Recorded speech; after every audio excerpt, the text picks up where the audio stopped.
नमस्कार, बहुत स्वागत है आप सभी का। आपके साथ मैं पल्लवी रविंद्र सिंह। कुदरत के गुस्से का सबसे ज्यादा असर इस समय देश के दो पहाड़ी राज्य हिमाचल प्रदेश उत्तराखंड झेल रहे हैं। इन दोनों राज्यों से कुदरती आपदा की बेहद ही डराने वाली तस्वीरें सामने आई, चाहे केदारनाथ हो या फिर कुल्लू मनाली। आसमानी आफत ने ऐसा तांडव मचाया कि हर तरफ त्राहिमाम मचा है।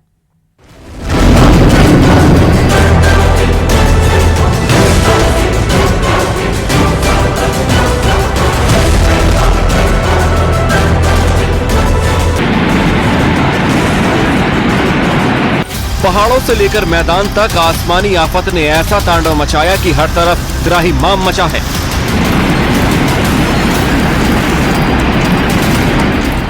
देश के अलग अलग हिस्सों से प्रकृति के तांडव की भयावह तस्वीरें आ रही हैं, जिन्हें देखकर आपका दिल दहल जाएगा।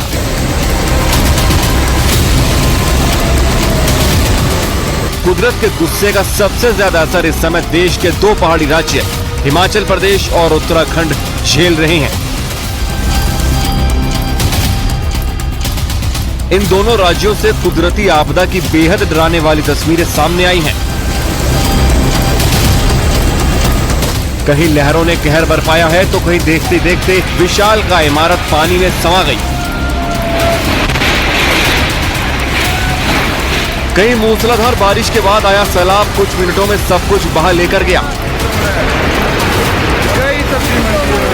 ये मंडी के मणिकर्ण की तस्वीरें हैं, जहां रोंगटे खड़े कर देने वाला ये वीडियो रिकॉर्ड किया गया।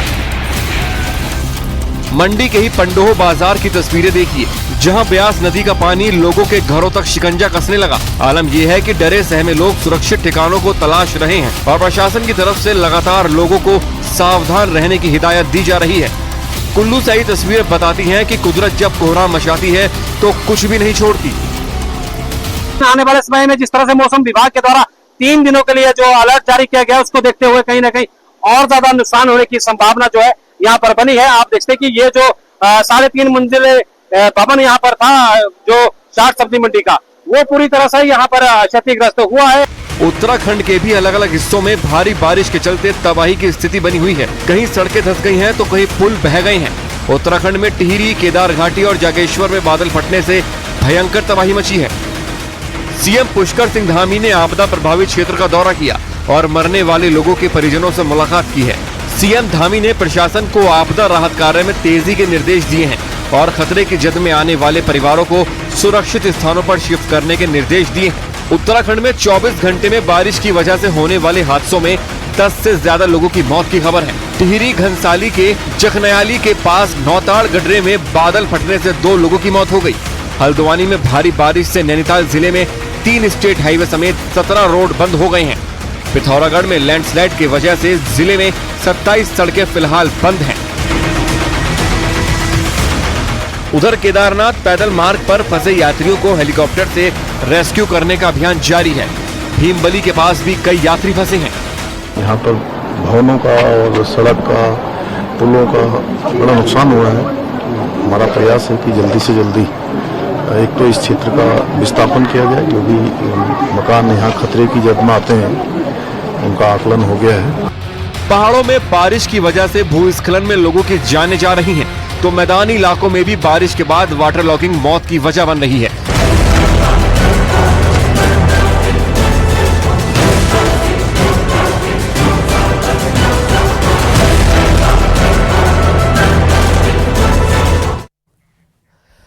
पिछले 2 महीने में 11 छोटे बड़े रेल हादसों के बीच यूपी से एक सनसनीखेज वीडियो सामने आया। इस वीडियो में रील बनाने के चक्कर में रेल ट्रैक पर एक ऐसी चीजें रखी जा रही है जिससे तेज रफ्तार में रेल के पलटने का खतरा बढ़ जाता है। ऐसे ही गुलजार शेख नाम के एक यूट्यूबर को पुलिस ने गिरफ्तार किया, जो ट्रेन के सामने कभी पत्थर, कभी साइकिल, कभी सिलेंडर रखता था।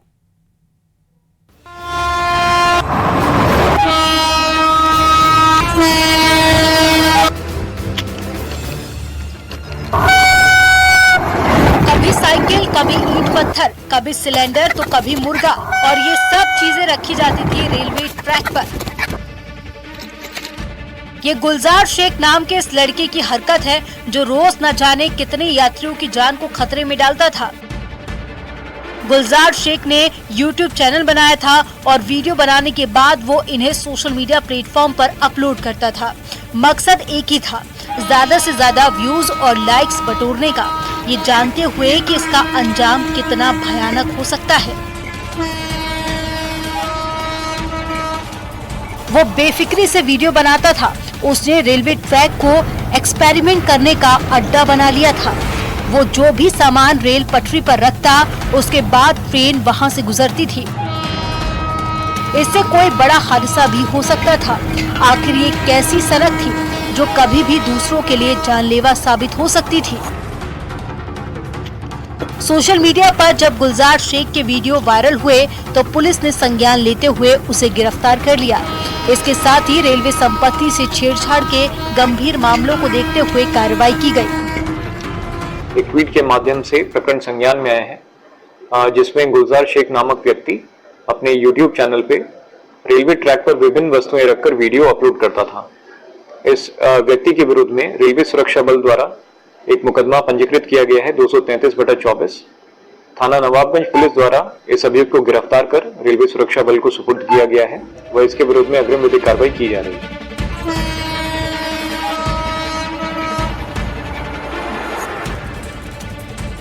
गुलजार शेख लाल गोपालगंज का रहने वाला है। हाल ही में कई रेल हादसे भी सामने आ चुके हैं। सोशल मीडिया में कुछ लोग इसका लिंक और साजिश को भी खोजते नजर आए। सोशल मीडिया प्लेटफॉर्म पर व्यूज और लाइक्स पाने की ऐसी होड़ मची है कि कुछ लोग सारी हदें पार कर रहे हैं। पिछले कई दिनों से रील बनाने की कोशिश में न जाने लोग कहां तक पहुंच जाते हैं, लेकिन ये गुलजार शेख रेल यात्रियों की जान से खेल रहा था और ये सब उसे मजाक लग रहा था। ये भी नहीं सोचा कि अगर कोई अनहोनी हो जाती तो फिर क्या होता। रोजाना लाखों लोग रेल से यात्रा करते हैं। रेल की पटरियों पर जानबूझकर ऐसी रील बनाने की हरकतें करना दूसरों को भी प्रेरित करने वाला है। सोशल मीडिया पर गुलजार शेख के वीडियो देखे जा रहे हैं, जिसे देखकर लोग भी अचंभित हैं। वो पुलिस से सख्त कार्रवाई की मांग कर रहे हैं ताकि कोई दूसरा ऐसा करने की हिम्मत न करे। प्रयागराज से न्यूज़ 18 के लिए सर्वेश दुबे की रिपोर्ट।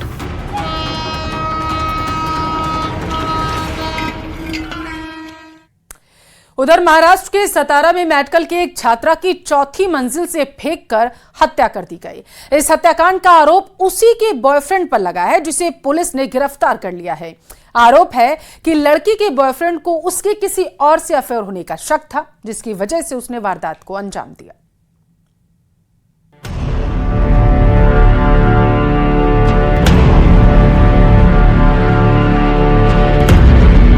आरुषि सिंह की हत्या सिर्फ इसलिए हुई क्योंकि उसके बॉयफ्रेंड ध्रुव को शक था कि उसका अफेयर कहीं और है। बस इसी शक ने मेडिकल के एक छात्रा की जान ले ली और मेडिकल के छात्र को हत्यारा बना दिया।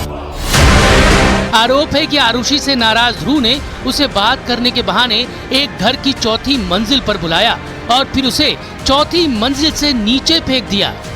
जमीन पर गिरते ही आरुषि को भयानक चोटें आईं और उसकी वहीं दर्दनाक मौत हो गई।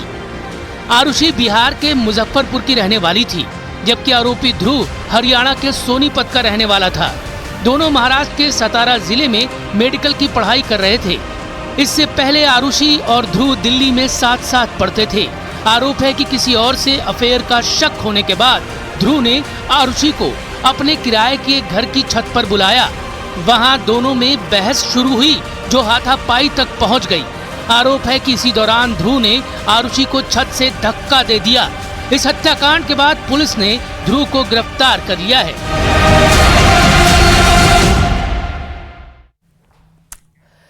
उधर ग्रेटर नोएडा में एक महिला ने हाई वोल्टेज ड्रामा किया। महिला अफ्रीका मूल की निवासी बताई जा रही है।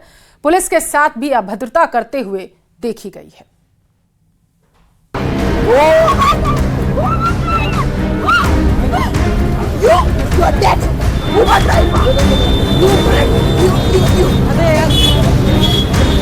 ग्रेटर नोएडा से ये हंगामेदार तस्वीरें सामने आई हैं, जहां इस महिला ने जमकर हंगामा किया और आसमान सिर पर उठा लिया। आरोप है कि अफ्रीका मूल की ये महिला नशे में पूरी तरह धुत थी। हंगामा देखकर पुलिस मौके पर पहुंची। पुलिस वाले उसे समझाने की कोशिश करने लगे, लेकिन महिला ने उसके साथ भी अभद्रता कर दी।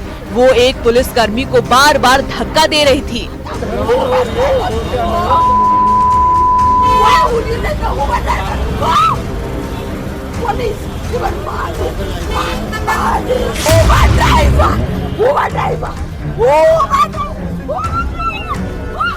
ग्रेटर नोएडा के सूरजपुर थाना क्षेत्र के जैतपुर इलाके की ये घटना है। पुलिस के समझाने के बाद भी महिला पर कोई असर नहीं हुआ। उसका हंगामा इसी तरह चलता रहा। इतना ही नहीं, वो गाली गलौज पर भी उतर आई। पुलिस भी उसके आगे बेबस नजर आई।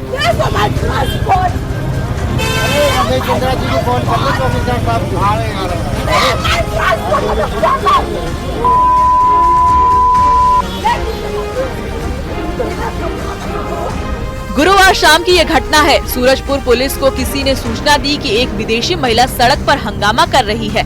सूचना मिलते ही पुलिस मौके पर पहुंची। वहां जो देखा वो बेहद ही हैरान करने वाला था।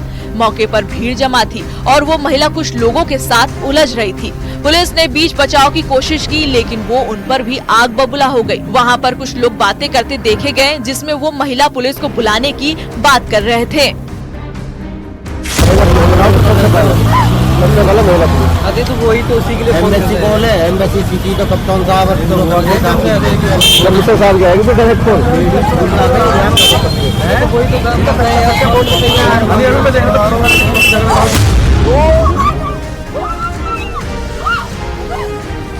महिला समझने को तैयारी नहीं हुई। काफी देर तक भीड़ के बाद उसका हंगामा चलता रहा। महिला को शांत करने में पुलिस को काफी मशक्कत करनी पड़ी। बाद में उसे घर छोड़ा गया। चश्मदीदों के मुताबिक महिला नशे में थी और शोर मचा रही थी। इसकी वजह से ऑटो वाले ने उसे उतार दिया और ड्राइवर को वो ढूंढ रही थी। सोशल मीडिया पर ये वीडियो वायरल होने के बाद महिला की काफी आलोचना हो रही है।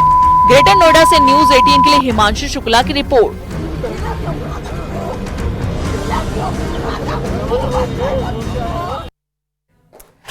अब तय हो चुका है कि ईरान इजराइल पर डायरेक्ट अटैक जरूर करेगा। दावे तो ये भी किए जा रहे हैं कि ईरान के सुप्रीम लीडर खामनेई ने युद्ध का ऐलान कर दिया, जिसके बाद से ईरान 3 देशों के साथ मिलकर इजराइल पर एक बहुत बड़ा हमला करने की तैयारी में है।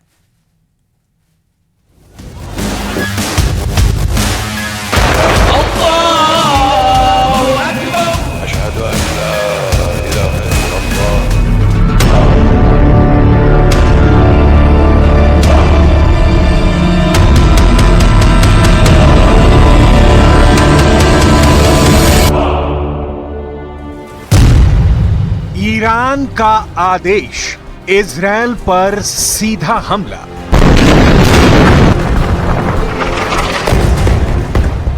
इस वक्त पूरा ईरान इजरायल से भीषण हमला लेने के लिए तड़प रहा है। इस वक्त पूरा ईरान हमास चीफ इस्माइल हानिया की हत्या से बौखलाया हुआ है। किसी को समझ में नहीं आ रहा कि इजरायल ने ईरान की राजधानी तेहरान में हानिया को बेहद सुरक्षित इमारत में कैसे मार दिया।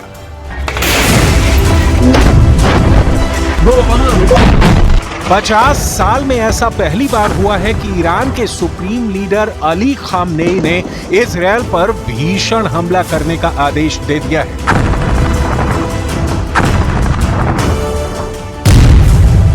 जमीन में हानिया का ताबूत, अरब में विश्व युद्ध। हमास पॉलिटिकल विंग के चीफ इस्माइल हानिया की हत्या का बदला लेने के लिए ईरान उतावला है। अब ईरान के सुप्रीम लीडर ने IRGC और ईरान आर्मी को ऑर्डर दिया है कि वो बदले की तैयारी करें। न्यूयॉर्क टाइम्स के मुताबिक ईरान के सुप्रीम लीडर अली खामनेई ने इजरायल पर सीधे अटैक करने का आदेश जारी किया है। सुप्रीम लीडर ने हानिया की मौत के बाद ही कहा था कि इजरायल को हमारे मेहमान को मारने की कीमत चुकानी होगी। हत्या के बाद सुप्रीम लीडर के घर ईरान के टॉप अधिकारियों की बैठक हुई है। माना जा रहा है कि इसी बैठक में बदला लेने का फैसला लिया गया है। ताजा खबरों से लग रहा है कि ईरान इजरायल पर एक बड़ा हमला कर सकता है। न्यूयॉर्क टाइम्स ने 3 ईरानी अधिकारियों के हवाले से खबर दी है और दावा किया है कि ईरान के सुप्रीम लीडर आयतुल्लाह खामनेई ने कहा कि वो हानिये की मौत का बदला लेंगे और इजरायल पर सीधा हमला करेंगे।